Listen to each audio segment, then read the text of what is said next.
Graças e paz, queridos irmãos. Peço para que os irmãos abram as Escrituras na Epístola de Tiago. Não iremos expor Ruth hoje, peço perdão aos irmãos por isso, mas nesta quinta-feira irei prestar o meu sermão de prova no seminário. O gênero literário é epístolas e os irmãos serão minhas cobaias. Irei expor Tiago, capítulo 5, versículos de 7 a 11. Tiago, capítulo 5, versos de 7 a 11. Assim diz a palavra santa e autoritativa do nosso Deus. Sede, pois, irmãos, pacientes, até a vinda do Senhor. Eis que o lavrador aguarda com paciência o precioso fruto da terra, até receber as primeiras e as últimas chuvas. Sede vós também pacientes, e fortalecei o vosso coração, pois a vinda do Senhor está próxima. Irmãos, não vos queixeis uns dos outros, para não serdes julgados, eis que o juiz está às portas. Irmãos, tomai por modelo no sofrimento e na paciência os profetas, os quais falaram em nome do Senhor. Eis que temos por felizes os que perseveraram firmes. Tendes ouvido da paciência de Jó, e viste que fim o Senhor lhe deu, porque o Senhor é cheio de eterna misericórdia e compassivo. Vamos orar, irmãos, pedindo ao Senhor a iluminação para esse momento.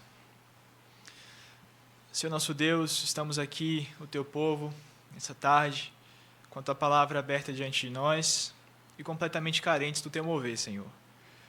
Sabemos que nós somos falhos, em especial a mim, Pai, o qual careço da tua graça para ser instrumento em tuas mãos, para a edificação da tua igreja e de mim mesmo, Senhor. Tem misericórdia de nós, fala ao nosso coração poderosamente através do teu Santo Espírito na fiel exposição da palavra do Senhor. Que eu não seja um obstáculo, mas o Senhor me conceda a graça de ser bênção na vida dos irmãos. Assim oramos em nome de Jesus Cristo. Amém. Ordem e progresso é o que está escrito na bandeira do nosso Brasil. Essa frase, alguns já sabem disso, representa os ideais de um movimento filosófico social chamado positivismo. O positivismo foi um movimento que teve grande impacto na Europa e em diversos países durante o século XIX. E também marcou a presença no Brasil, como nós podemos ver, a nossa própria bandeira testemunha isso. Os positivistas esperavam que a ciência iria garantir um futuro ordeiro e traria também um progresso para a sociedade. Eles acreditavam nos valores da observação crítica, do racionalismo, olhando para o futuro em uma perspectiva otimista, de desenvolvimento social, político e até mesmo espiritual.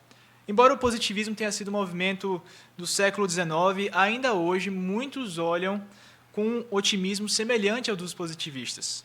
Em meio aos aparentes progressos sociais, tecnológicos e científicos, muitos pensam que estamos evoluindo, que nós estamos em uma boa reta rumo ao progresso e à ordem. No entanto, se você for um bom cristão, que cultiva os valores celestiais, talvez esteja se perguntando que tipo de jornal essas pessoas estão assistindo, que tipo de sites essas pessoas estão consultando para terem uma esperança, uma expectativa positiva, otimista acerca do futuro. O fato é, irmãos, que na última década, de forma especial, temos visto um crescimento das tensões de várias ordens da sociedade, tensões políticas, nacionais, internacionais, econômicas, criminais, climáticas, raciais e assuntos referentes à sexualidade e aos costumes. A lista é muito longa. Existem muitas tensões nos nossos dias. Mas quando olhamos para a palavra de Deus, sua lei, suas promessas e as profecias a respeito do futuro, nós somos levados a uma posição muito diferente a dessas pessoas, dos positivistas do passado e dos progressistas do presente. É sobre essa perspectiva a respeito do futuro que Tiago pastoralmente trata em nosso texto-alvo. A epístola de Tiago foi escrita por Tiago, o irmão mais velho do Senhor Jesus Cristo. Este homem piedoso foi um mártir da fé que presidiu o concílio de Jerusalém e que escreveu essa carta por volta dos anos 45 a 50 depois de Cristo. Ele escreveu essa carta às 12 tribos da diáspora, da dispersão, ou seja, aos cristãos convertidos do judaísmo que estavam habitando regiões fora da Palestina. É uma carta que tem como alvo ensinar aos cristãos verdadeiros como a fé teórica dialoga com a vida prática. De forma singular, toda essa essa crítica prática que Tiago faz em toda a sua carta tem como horizonte final isso, que Cristo voltará. E esse é o pensamento que os seus leitores devem ter e que nós devemos ter quando nós pensamos a fé cristã. Jesus voltará, e esse dia está se aproximando a cada momento. Essa visão é essencial à vida cristã e não apenas à epístola de Tiago, porque em todo o capítulo 5 ele vai mostrar sobre como essa visão vai impactar diretamente a forma como nós reagimos aos desafios contemporâneos. Nos versos de 1 a 6, vocês podem olhar nas suas Bíblias do capítulo 5, Tiago ele traz uma palavra de severo juízo direcionado àqueles que confiam os seus corações às riquezas. Ele diz no versículo de número 1, atendei agora ricos. E nesse sentido ele traz uma imagem pesada de um severo juízo que Deus trará sobre aqueles que acumulam as suas riquezas de forma ilícitas e também usam esse dinheiro para satisfazer os prazeres da carne tão somente. E ainda por cima, esses ímpios ricos agem com tamanha opressão entre o povo de Deus que o texto diz que eles chegam a matar os justos. Tiago proclama, então, um grave juízo do Senhor a eles, apontando para o fim, para o dia iminente do retorno de Cristo. No final do versículo 1, ele diz, chorai, lamentando por causa das vossas desventuras que vos sobrevirão. Então, Tiago tinha em mente que algo iria acontecer com essas pessoas. Era uma questão de tempo. Então ele trata sobre o juízo do Senhor acerca dessas pessoas. E então os comentaristas começam a discutir sobre quem seria esse povo, essas pessoas consideradas ricas aqui nesse sentido. Tiago teria algum problema contra a riqueza em si? De forma alguma. Na verdade, dentre as muitas críticas, eu fico com a posição da maioria dos teólogos que dizem que esse texto especificamente referia-se àqueles que, de fato, estavam vendo o crescimento do cristianismo e estavam tentando abafar o cristianismo por questões de preocupação política, social, e estavam perseguindo, então, os cristãos, buscando, assim, de alguma forma, impedir o crescimento da fé cristã em todo o mundo, especialmente nesse lugar que estavam os judeus, os cristãos da diáspora. Então, Tiago demonstra que o Senhor está vendo tudo isso e o Senhor está contando tudo isso, e você pode ver nos finais dos versículos de número 5, ele diz, tendes vivido regaladamente sobre a terra, tendes vivido nos prazeres, tendes engordado o vosso coração em dia de matança. Então, o Senhor, aqui através de Tiago, está proclamando um juízo acerca dessas pessoas. Então, Tiago, no versículo 7, ele utiliza a expressão, sede, pois, irmãos. Quando ele utiliza essa expressão, o interesse de Tiago aqui é mostrar, vocês estão vendo a opressão, vocês estão vendo que esses homens são maus, vocês estão vendo o que está ocorrendo aqui dentre nós, mas, irmãos, vocês. Então, ele busca um outro público agora. Como vocês vão reagir diante desse sofrimento? Então, os versículos de 7 a 11 tratam justamente dessa reação que Tiago, inspirado por Deus, deseja que os cristãos tenham diante do sofrimento e da aflição. Tiago expõe que, diante da opressão e das aflições, o povo de Deus é chamado a esperar pacientemente no Senhor. Por isso, nós iremos meditar nessa noite sobre o tema a paciente espera no Senhor. Nós veremos alguns motivos para esperarmos pacientemente no Senhor, registrados aqui nesses versículos de 7 a 11. Tiago, então, inspirado pelo Espírito Santo, nos mostra nos versículos de 7 a 8, que a primeira motivação para nós esperarmos pacientemente no Senhor é porque haverá um dia final. Veja o que ele diz nos versículos 7 e 8. Sede, pois, irmãos, pacientes, até a vinda do Senhor. Tiago inicia, então, essa mensagem pastoral endereçada aos seus irmãos na fé que estavam sofrendo, visando o fortalecimento desses irmãos à luz desse contexto que eu citei da perseguição dos ímpios. Eles devem esperar com paciência no Senhor, diante da opressão, porque haverá um fim determinado por Deus para que esse sofrimento chegue. O sofrimento desses irmãos não durará para sempre, eles podem nutrir, então, boa esperança de que isso vai passar, que isso vai acabar. O Senhor voltará e encerrará, então, toda a dor e toda a aflição dessas pessoas. Muito mais do que dizer apenas um vai passar, Tiago dedica-se a apresentar uma razão teológica, um motivo pelo qual eles deveriam nutrir essa boa esperança no Senhor em meio ao sofrimento. E para ilustrar esse pensamento, então, Tiago lança a mão de uma ilustração do mundo natural, propondo que eles observassem a relação que um lavrador tem com a sua terra. Ele diz que o lavrador ara a terra, planta, e num piscar dos olhos tem um fruto? Não. Na verdade, o lavrador planta e ele precisa aguardar o tempo correto para que esse precioso fruto venha a crescer, amadurecer e dar para ser colhido. Nós não estamos falando de um fruto acessório ou de um fruto dispensável, mas sim um fruto que o texto diz que é o seu precioso fruto, ou seja, o fruto que vai dar subsistência e alimento para a sobrevivência desse lavrador. O precioso fruto, então, depende de chuvas, como o texto diz, que darão o crescimento e amadurecimento ao fruto. E sem a quantidade dessas chuvas do verão e do inverno, no devido tempo, o trabalho deste lavrador é completamente em vão. Ou seja, o controle da sua produção, do seu alimento, não está em suas mãos. Por isso, o lavrador é chamado a aguardar pacientemente pelas primeiras e pelas últimas chuvas. Quando essas chuvas vierem, então chegará o tempo da espera. O tempo da espera dará fim quando essas chuvas cessarem, e então o fruto possa então ser colhido. Dessa forma, Tiago diz no versículo 8, irmãos, sejam também pacientes, porque assim como o lavrador precisa esperar que o fruto venha através das chuvas, o Senhor virá resgatar vocês desse sofrimento. O ponto de Tiago é, da mesma maneira que o lavrador aguarda com confiança as primeiras e as últimas chuvas enviadas por Deus, assim também o crente aguarda pacientemente pelo último dia, o dia em que o seu sofrimento terá um fim. Irmãos, nós estamos acostumados a pensar que essa espera é uma espera passiva, uma ação que nós apenas deixamos o tempo passar. Mas o que Tiago chama a atenção aqui é algo muito mais profundo do que uma espera passiva. A palavra grega utilizada aqui para paciência, e se você pode notar, repetida tantas vezes aqui nos versículos de 7 a 11, é uma combinação de duas palavras gregas. A primeira é makros, ou seja, longo, e a segunda é thymos, que significa ânimo, ou seja, quando ele fala paciência aqui, a ideia de Tiago é tenha um longo ânimo. Nossa palavra em português, seja longânimo. E nesse sentido, o que a palavra quer dizer é que vocês devem ter um fôlego grande, uma capacidade de encher os pulmões e suportar por muito tempo.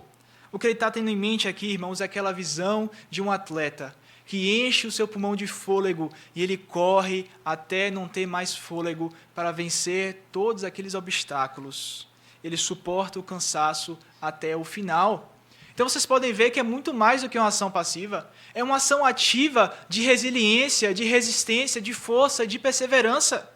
Para Tiago, a paciência tem mais a ver com suportar a espera do que, de fato, esperar passivamente. Ser longânimo, ser paciente, é você suportar a dor por muito tempo. É você suportar o sofrimento por muito tempo, sem desanimar e sem pensar em desistir. O termo longânimo, então, em inglês, captura melhor o sentido original da palavra. Em inglês, long suffering significa justamente esse sofrimento longo, essa capacidade de suportar a dor por muito tempo. Exercitar a paciência, meus irmãos, é muito mais do que uma prática passiva, mas é uma virtude daqueles que entendem o que é a vida, daqueles que entendem as suas limitações próprias, mas principalmente daqueles que entendem e confiam no Deus em quem esperam. Daqueles que sabem que Deus não está alheio aos sofrimentos, Ele está vendo tudo e Ele voltará para buscar o seu povo. Essa é a certeza que Tiago busca relembrar os seus irmãos que estão sofrendo. Por isso, diante do sofrimento, Tiago diz, haverá um fim. E esse fim simboliza a vitória, porque esse fim é o retorno do glorioso e vitorioso Cristo Jesus. Como escreveu o profeta Jeremias no livro de Lamentações, em meio a um cativeiro, em meio ao sofrimento, Lamentações 3, 24 e 26, ele diz, a minha porção é o Senhor. Diz a minha alma, portanto esperarei nele. Bom é o Senhor para os que esperam por ele, para a alma que o busca. Bom é aguardar a salvação do Senhor, e isso em silêncio. Queridos irmãos, da mesma forma que Deus prometeu a Noé, e nós vimos isso pela manhã na Escola Bíblica Dominical, em Gênesis 8, 22, que enquanto durar a terra, não deixará de haver sementeira e ceifa, ou seja, alimento para os homens. Assim também, em Hebreus 9, 22, está escrito que Cristo foi oferecido uma única vez por perdão dos nossos pecados, mas Ele aparecerá uma segunda vez, não para tirar o pecado mais, mas para trazer salvação a todos aqueles que o aguardam. O Senhor nos prometeu que voltaria. Ele dará um fim à nossa aflição. Ele enxugará do rosto as lágrimas em meio ao sofrimento. Nesse sentido, então, Simon Kistemaker, o teólogo holandês, diz: Tiago sabe que os seus leitores da epístola são incapazes de se defenderem diante de opressores tão fortes. Portanto, eles sugerem que eles exercitem a paciência e deixem a questão nas mãos de Deus, que está vindo logo para salvá-los. Uma vez escreveu C.S. Lewis a respeito da dramaturgia, ele diz: quando um autor sobe no palco, isso significa que a peça acabou. Em breve, Cristo subirá ao palco. E tudo que nós vemos, toda essa confusão, todo o sofrimento, toda a dor, toda a dificuldade que enfrentamos, toda a perseguição terá um fim. Já está escrito, decretado por Deus, e esse dia virá. Tiago diz: tenham bom ânimo, suportem o sofrimento, tenham um longo ânimo, Jesus voltará. Coragem, irmãos, haverá um final separado por Deus, o Senhor está vindo nos buscar. Queridos, por mais ansiosos que nós sejamos em nossa caminhada, em meio a tantas dificuldades que nós vemos nas nossas vidas, na vida dos nossos irmãos, na sociedade, nos sofrimentos que nós vemos de várias ordens, isso traz ansiedade ao nosso coração. Porque diante das nossas limitações, quando nós vemos circunstâncias em que nós não podemos fazer nada para resolvermos, a tendência é a impaciência. A tendência é nós vermos a nossa limitação e pensarmos como essa situação vai se resolver, como eu poderei me ver livre dessa circunstância. Logo, nosso coração entra em desespero. Mas Jesus diz claramente aos seus discípulos que nós não podemos acrescentar nem sequer um côvado à nossa existência. Em meio às aflições é natural que os cristãos sejam tentados à impaciência, que é justamente o oposto do que Tiago está chamando os discípulos a serem. Questionamentos, medos, preocupações começam a enfraquecer-nos em nossa caminhada, começam a diminuir a nossa capacidade de suportar o fôlego longo em nossos pulmões. E sabedor disso, Tiago repete mais uma vez, pastoralmente, no versículo número 8, paciência, meus irmãos, paciência, fortaleçam os corações de vocês. Ele repete, porque haverá um fim e ele está próximo. A lembrança da vinda iminente do Senhor para aqueles que estão sofrendo é necessária para que eles não desanimem nessa caminhada. Os corações dos cristãos são fortalecidos por essa promessa de que haverá um fim, que Deus não está alheio ao nosso sofrimento. E quando o fim vier, então, estaremos para sempre com Cristo em glória.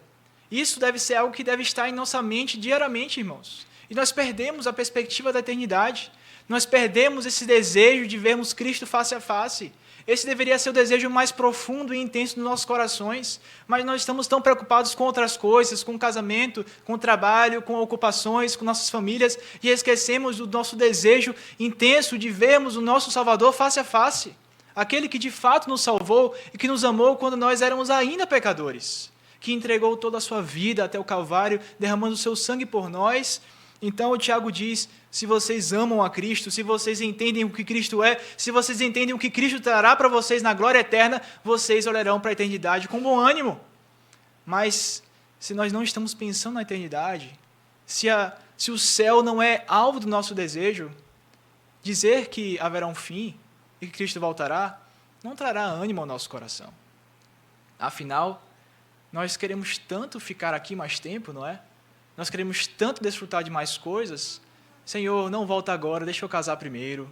Senhor, não volta agora, deixa eu comprar um apartamento. Senhor, não volta agora, deixa eu comprar uma casa. Senhor, não volta agora, deixa eu ver os meus filhos crescerem. Senhor, não volta agora, deixa eu ver os meus netos. Existem tantas coisas, irmãos, que se nós fôssemos hoje para o céu, talvez algumas pessoas pudessem ter um sentimento amargo em seus corações. Mas, para os verdadeiros cristãos, para aqueles que Tiago escreve, ele pensa: vou falar sobre Cristo e que Ele está voltando, e isso será suficiente para que eles suportem por mais perseverança até o dia final. Precisamos fazer da oração de Jonathan Edwards a nossa oração: Senhor, estampa a eternidade em meus olhos. Por que paramos de desejar pela eternidade, irmãos? É bem possível porque nós estejamos terrenos demais, carnais demais, mundanos demais, quando, na verdade, Cristo comprou para nós uma identidade celestial. Nós somos servos, habitantes de uma terra, de uma pátria superior. Nós pertencemos a Cristo. Nós não somos desse mundo. A esperança de Cristo deve estar em nossos corações. Assim, Calvino escreveu a respeito de Tiago, ele diz: a confusão das coisas que ora se vê no mundo não será perpétua, porque o Senhor, em sua vinda, reduzirá as coisas à ordem, e que, portanto, nossa mente deve nutrir boa esperança. Por isso, o primeiro motivo pelo qual Tiago escreve aqui aos cristãos é que Jesus voltará, haverá um fim, por isso tenham bom ânimo.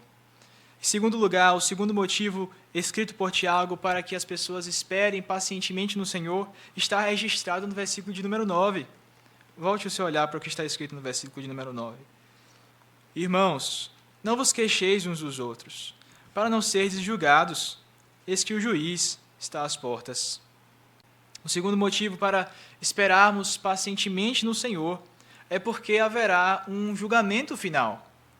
E é o que nós acabamos de ler aqui. Afinal, Tiago está falando assim: estão vendo a pressão, o sofrimento, as dificuldades? Vocês devem viver nessa expectativa, mas cuidado. Não vivam queixando-se uns dos outros. Porque qual seria o sentido esperar pelo julgamento do Senhor se nós mesmos temos agido como ímpios? Tiago está pensando aqui sobre o contraste que os cristãos devem apresentar diante dos ímpios. Pensar no julgamento do Senhor é esperança, é alegria, é consolo, é motivo para esperarmos. Mas Tiago diz: o juiz está às portas, irmãos, então não fiquem queixando-se uns dos outros. É fato, irmãos, que o cenário da igreja nos últimos dias é profundamente desafiador. Isso é inegável. Mateus 24, Jesus tratando sobre o fim dos tempos, ele fala que muitos irão se escandalizar, trair, odiar uns aos outros, a iniquidade iria se multiplicar e o amor se esfriaria de quase todos. Tempos de crise sempre foram tempos de confusão na igreja, tempos de desânimo, de fraqueza, de frieza espiritual. Mas nesse cenário desafiador que nós vivemos ainda hoje, jamais deveremos olhar para esse cenário e pensar: realmente tem que abaixar o nível mesmo. Não dá para viver como esse pessoal vivia, não. Pelo contrário, nós não devemos baixar as guardas por vivermos em tempos maus. Devemos levantar as armas, levantar a nossa vigilância, como está escrito em Hebreus, que nós devemos nos apegar com mais firmeza às verdades ouvidas, para que delas jamais nos desviemos. Porque Hebreus continua dizendo: como escaparemos nós se negligenciarmos tão grande salvação? Irmãos, quando nós contemplamos as promessas de Deus para nossas vidas, as suas bênçãos, o que Ele nos prometeu em Cristo Jesus, a armadura que Paulo descreve lá em Efésios 6, poderosa segundo Deus para destruir sofismas. Irmãos, se nós não tomarmos posse dessas coisas do jeito certo, como nós venceremos? Como nós não nos secularizaremos? Se nós não estivermos entendendo que esse cenário que vivemos é um cenário profundamente desafiador, como o próprio Cristo adverte em Mateus 24. Por isso, durante toda a sua carta, Tiago vem alertando os irmãos sobre a importância deles apresentarem uma vida coerente com o que eles pregam. Em toda a carta nós sabemos disso. Ele diz, em outras palavras, se somos discípulos de Cristo, as nossas palavras, nossas ações devem ser semelhantes ao nosso Mestre, seja qual for a circunstância. Inclusive, os próprios cristãos, aqui no capítulo 5, são chamados de justos, porque eles servem a um justo Deus, a um justo juiz, e devem apresentar uma vida justa também. Não faz sentido nós amarmos ao Senhor, servirmos ao Senhor e apresentarmos vidas que são completamente contrárias àquilo que Cristo pregou e pela razão pela qual Cristo veio ao mundo nos salvar. No capítulo 3 da Epístola de Tiago, ele diz: nós não podemos com a mesma boca pronunciar bênção, mas com a mesma boca também pronunciarmos maldição. Amaldiçoarmos os homens criados à imagem de Deus.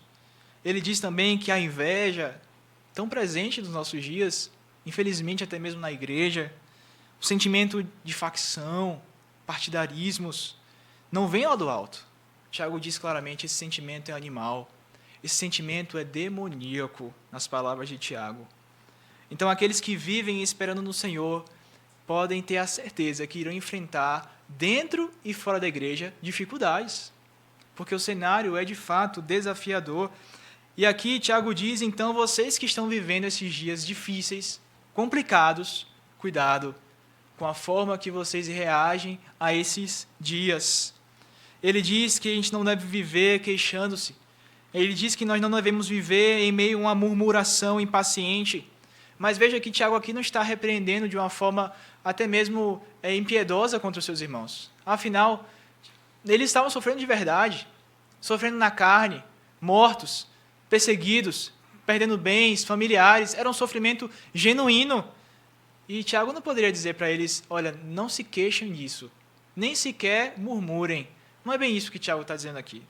Até porque o lamento, a tristeza, faz parte da caminhada. Nós sofremos, nós não somos de ferro, nós somos fracos. Nós temos momentos de questionamento, de medos, de preocupações. Isso acontece em nossa caminhada. Mas a repreensão de Tiago aqui não é para aquela queixa simples, para aquela até quando, Senhor, para aquele Senhor, lembra-te da tua misericórdia. Não é sobre isso que Tiago está falando. A repreensão aqui de Tiago é para uma murmuração contínua e amarga do coração. A palavra utilizada aqui no grego é uma ideia de algo mais intenso do que uma mera queixa. É uma murmuração contínua, um gemido de sofrimento amargo que está passando dos limites para uma murmuração amarga de sofrimento intenso, de questionamento sobre Deus e sobre o nosso próximo. E ao sermos tentados em tal murmuração e desejo de vingança, Tiago fala, irmãos, lembrem-se, haverá um juízo final, haverá um julgamento final. O Senhor está vendo absolutamente tudo. Há um dia marcado no calendário de Deus para que Ele derrame dos céus toda a sua ira contra os pecados dos homens. Se nós estamos sendo fiéis ao Senhor, somos conhecidos por Deus como felizes, porque nós sofremos em nome de Cristo. Então, todo mal que é feito contra nós, seja na igreja ou seja no mundo, nós podemos ter tranquilidade. Não precisamos murmurar. Devemos olhar para a certeza de que se nós sofremos por Cristo, isso é um privilégio. Assim como aqueles discípulos que foram açoitados em nome do Senhor e saíram tristes, murmurando, esse Senhor Jesus Cristo é mau mesmo. Que Senhor nós temos? Nós deixamos tudo por Ele, fizemos tudo por Ele e o resultado são açoites, sofrimento. É isso que os discípulos fazem, irmãos? Não. Os discípulos saem como? Pulando de alegria, porque não se julgavam dignos de sofrer em nome de Cristo. Então, se nós somos fiéis ao Senhor, se nós compreendemos que a nossa vida pertence ao Senhor, o sofrimento esperado virá, mas nós teremos consolo. Como o próprio Tiago diz, tenham esperança, porque o Senhor, o santo juiz, está vendo todo o mal que é feito contra vocês. Ele não deixará impune. Ele julgará os ímpios. O Senhor Jesus é contra eles. Um dia, irmãos, subitamente, o fim virá, e o julgamento do Senhor também, e os ímpios serão pegos de surpresa com as suas mãos sujas de sangue e de pecado. Semelhante a Belsazar, na sua corte real babilônica, quando eles estavam lá festejando as vitórias da Babilônia sobre Israel, sobre os povos, eles estavam felizes em seus pecados, em suas imoralidades, regados a muito vinho, a muita música, a muita bebida. Belsazar pensou, eu realmente sou o maioral, eu sou um rico, ímpio, e ninguém pode me vencer. Traga então, meu servo, os utensílios da casa do Senhor, e eu vou beber vinho no cálice do Senhor. O que acontece, irmãos? O texto sagrado diz que dedos santos apareceram na parede escrevendo contado, pesado e dividido. Naquela mesma noite, Belsazar foi morto pelo Senhor. Quem são estes que blasfemam contra o Senhor dos exércitos? Irmãos, Deus assim fará com aqueles que vivem na perversidade. Irmãos, do Senhor é a vingança. O Senhor é fogo consumidor contra os ímpios. E o Senhor verá, o texto do Salmo 2 diz que o Senhor vê dos céus a arrogância dos ímpios. E o texto diz, o Senhor ri. Aquele que está assentado no trono, ele ri e zomba da soberba de pequenos ímpios que acham que tem algum poder e autoridade. Mas o Senhor está guardando a sua ira e um dia irá despejar sobre os ímpios. Aqueles que zombam do Senhor podem lembrar, e o texto diz, eis que o juiz está às portas. Ele não está longe, ele está chegando. Cada dia que passa, ele está mais perto. No entanto, nem Tiago, nem os demais autores do Novo Testamento nos dizem quando será o dia desse julgamento, quando ocorrerá. Nós não sabemos, irmãos. mas diante dessa certeza de que ele ocorrerá, cada tic-tac do relógio são como sons dos passos do juiz se aproximando do trono celestial de julgamento. Cada segundo que passa, ele está mais próximo de sentar-se no tribunal santo e de julgar os ímpios. Além disso, irmãos, pode ser que o dia do Senhor venha daqui a muito tempo. Pode ser que nós não venhamos a estar presentes aqui nessa vida. Mas uma coisa é certa, nós não sabemos quando será o nosso último dia. Diante da instabilidade da vida, de como a vida é passageira e nós voamos, eu e você não sabemos quando será o dia e que nós veremos esse juiz face a face. Pode ser a qualquer momento, irmãos. O fato é que nós estamos sempre a apenas um passo de nos encontrarmos face a face com o justo juiz. O que você pleiteará ao seu favor? Se Cristo, o sangue do Cordeiro, que tira o pecado do mundo, ou as suas obras, outras coisas? Para aqueles que amam o Senhor Jesus Cristo, para aqueles que confiam no sangue do Cordeiro, o julgamento não traz medo, traz esperança. Esperança de uma vingança cabida, de uma justiça devida àqueles que zombam ao Senhor dos Exércitos. Na expectativa de que haverá um julgamento final, devemos ser encontrados felizes, ataviadas como noivas, preparadas para o tempo de encontrarmos o nosso noivo. Sem murmuração, então, sem queixas, a nossa boca deve sair apenas bênçãos e não maldições. Mateus 25, 31 e 33 está escrito: quando vier o Filho do Homem em sua majestade e todos os anjos com ele, então se assentará no trono da sua glória e todas as nações serão reunidas em sua presença e ele separará uns dos outros, como um pastor separa o cabrito e as ovelhas. Por isso, irmãos, Tiago nos lembra que as queixas, as contendas, as murmurações, descontentamentos, são inclinações naturais do nosso coração, mas que precisam ser mortificadas. Não convém a nós darmos vazão a esses sentimentos, porque se nós esperamos no Senhor, nós podemos descansar na certeza que nós seremos vingados, que nenhum mal contra nós feito, de alguma forma, ficará impune. O julgamento do Senhor é certo e iminente. Devemos lembrar que o próprio Cristo, em sua primeira vinda, foi alvo das mais duras perseguições. O nosso amado Senhor Jesus Cristo, sendo perfeito homem e perfeito Deus, ele viveu entre nós em meio aos sofrimentos e murmurações das pessoas. As pessoas ficavam murmurando sobre quem seria o Messias, mostra-nos o Pai, as pessoas estão com fome e agora o que faremos o tempo todo? E se não bastasse os seus discípulos, ele foi julgado por Pilatos e Herodes, ímpios, julgando o Deus homem. Mas Cristo, o texto diz, ele era como ovelha muda diante dos seus tosqueadores. Nenhuma palavra, nenhuma queixa, nenhuma murmuração foi dita da boca do Salvador. Ele suportou com paciência o tempo da sua missão e guardou o seu testemunho perfeito. Como os seus discípulos, então, nós devemos imitá-lo, de tal modo que as pessoas percebam que os nossos lábios não são escutadas murmurações ímpias, mas sim aquilo que transmite graça e edificação para aqueles que nos ouvem. Que o Espírito Santo, então, nos capacite, irmãos, a imitarmos nosso Mestre, para guardarmos pacientemente no Senhor, porque haverá um julgamento final.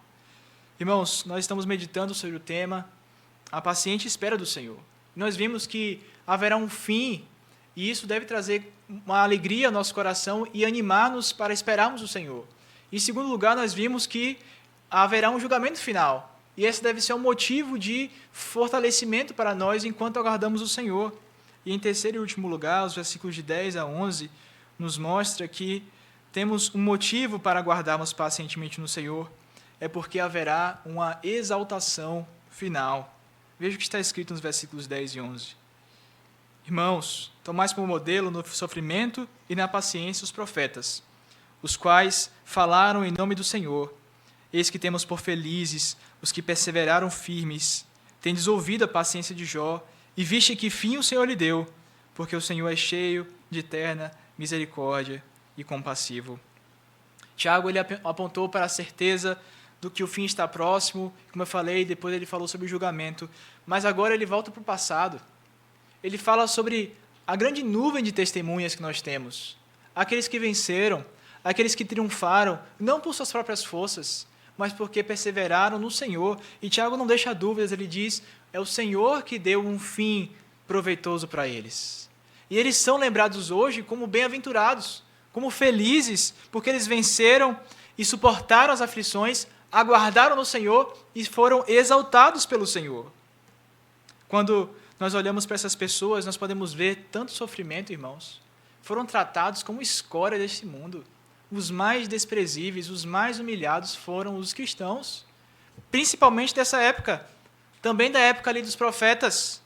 Mas hoje, esses irmãos, assim como Estevão, apedrejado, hoje esses irmãos estão com a coroa de glória em suas cabeças. Estão olhando Cristo face a face, em um lugar de plena alegria, plena paz e plena comunhão com o Senhor. Todo o sofrimento ficou para trás. A alegria eterna está diante deles. A presença pactual, santa e extraordinária preparada para aqueles que morrem no Senhor Jesus Cristo. É por isso que o texto diz que eles são bem-aventurados, ou seja, felizes, porque eles estão agora gozando da recompensa separada para aqueles que amam a Cristo e que morrem em Cristo Jesus. Ao mesmo tempo que Tiago menciona os profetas e Jó como modelo, ele chama a atenção para o grande quadro. É o Senhor que deu um fim proveitoso para eles. O final feliz de suas histórias não está no fato de que eles foram grandes, que eles foram poderosos, que eles foram piedosos, mas sim porque é o Senhor que jamais abandona os seus filhos.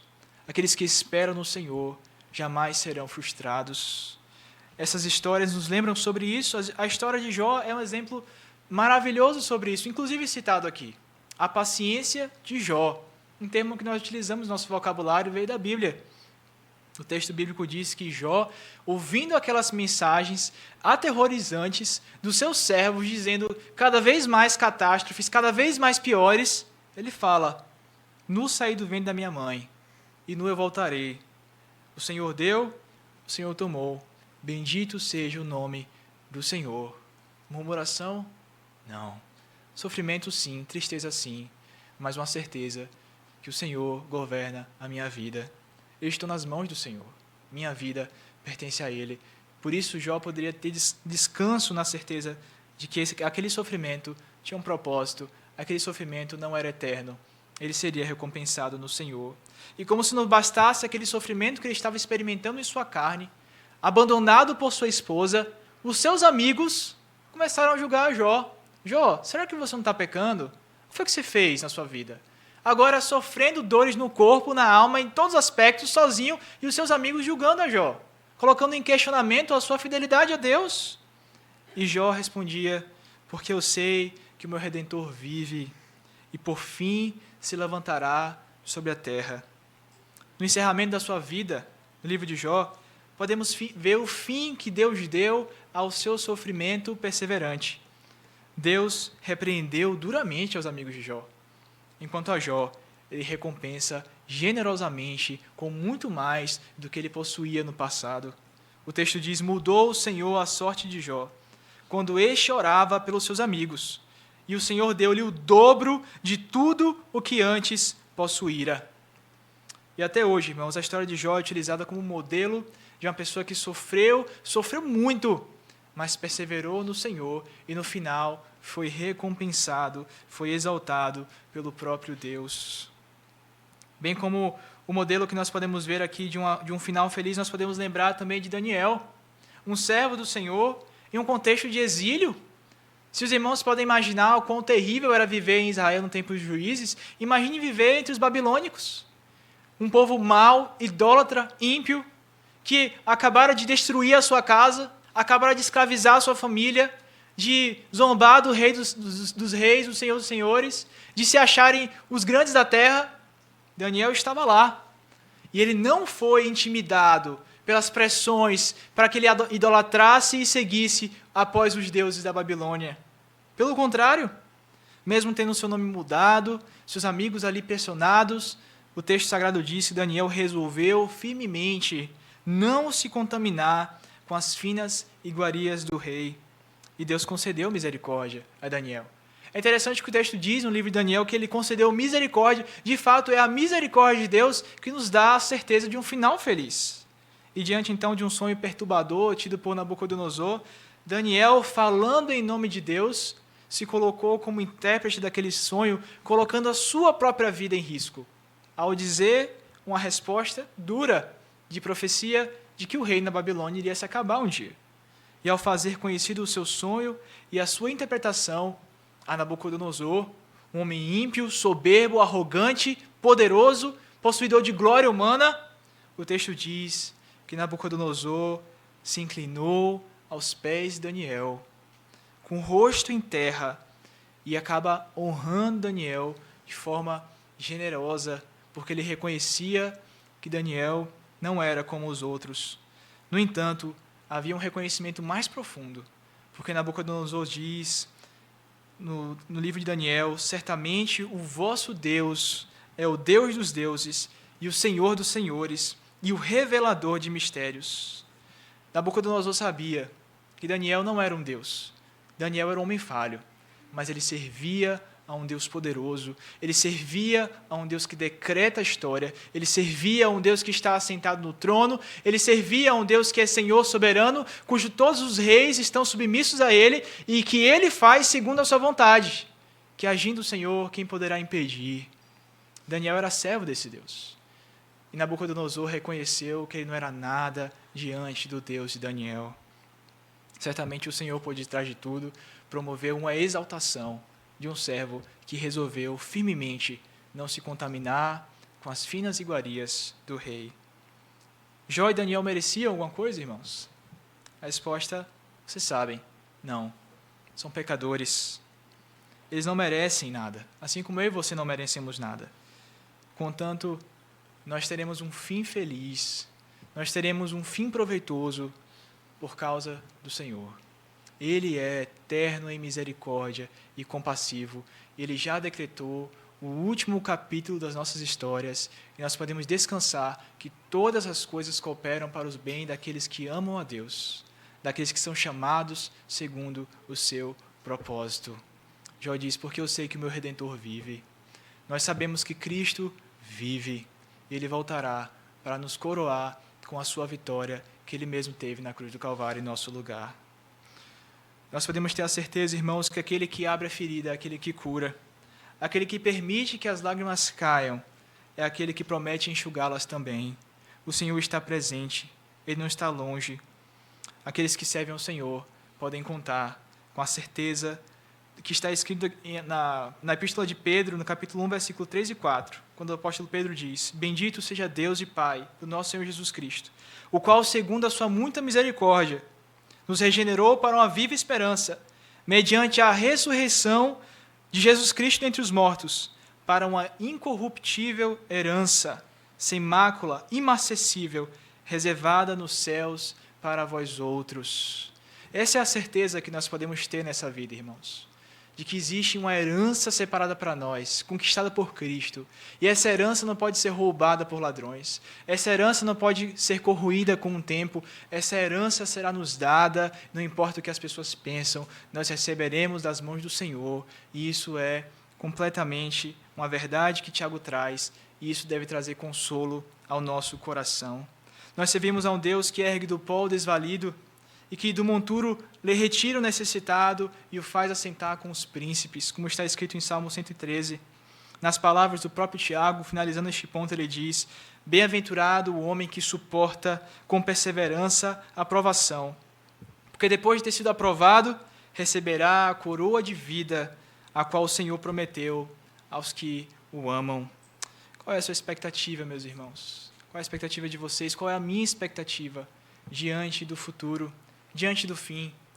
Se nós esperamos uma coroa através de Cristo, nós temos a esperança de que seremos nele recompensados.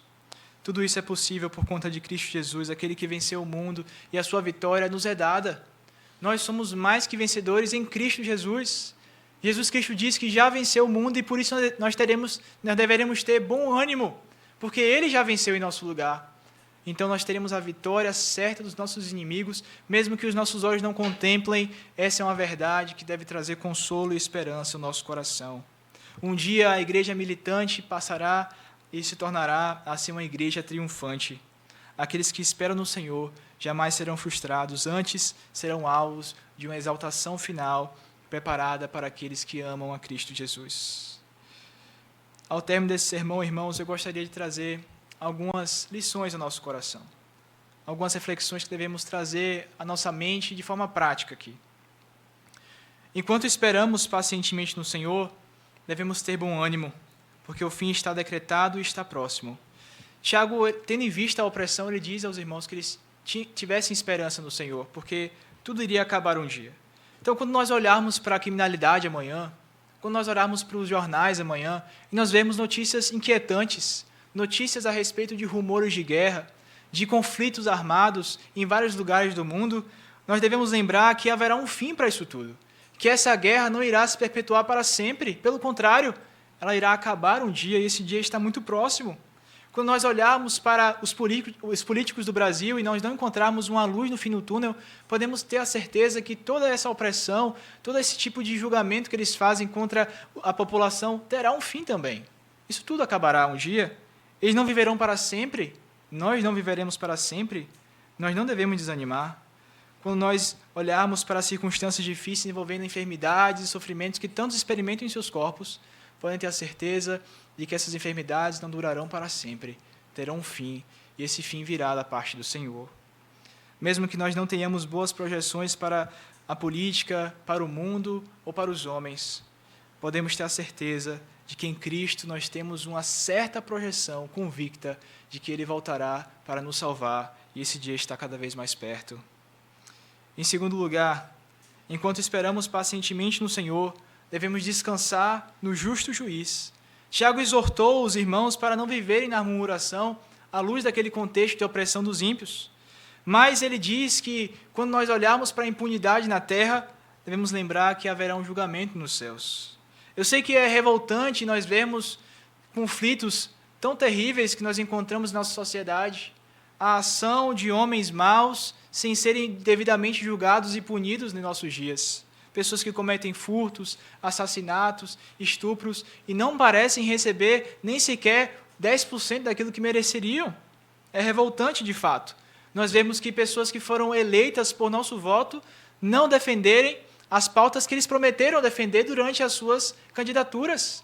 Ou até mesmo aqueles que estão lá para, em teoria, representar a população brasileira, representam apenas os seus interesses pessoais para fazer prosperar os seus planos, para crescerem as suas contas bancárias e para satisfazerem os desejos das suas carnes.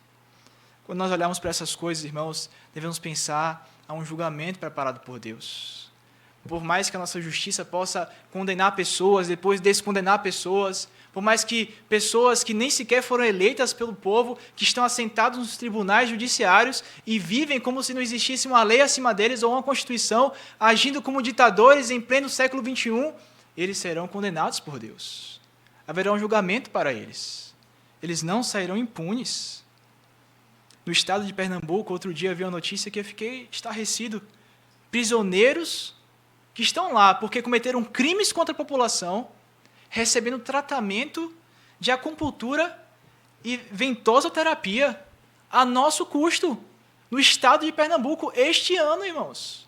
Enquanto muitos trabalhando, lutando, cheios de dores em suas costas e em seus corpos, sendo desassistidos completamente pelo Estado, não recebem nenhum tipo de alívio ou ajuda para suas dores, enquanto criminosos estão comendo, dormindo e tendo tratamento para suas dores a nosso custo.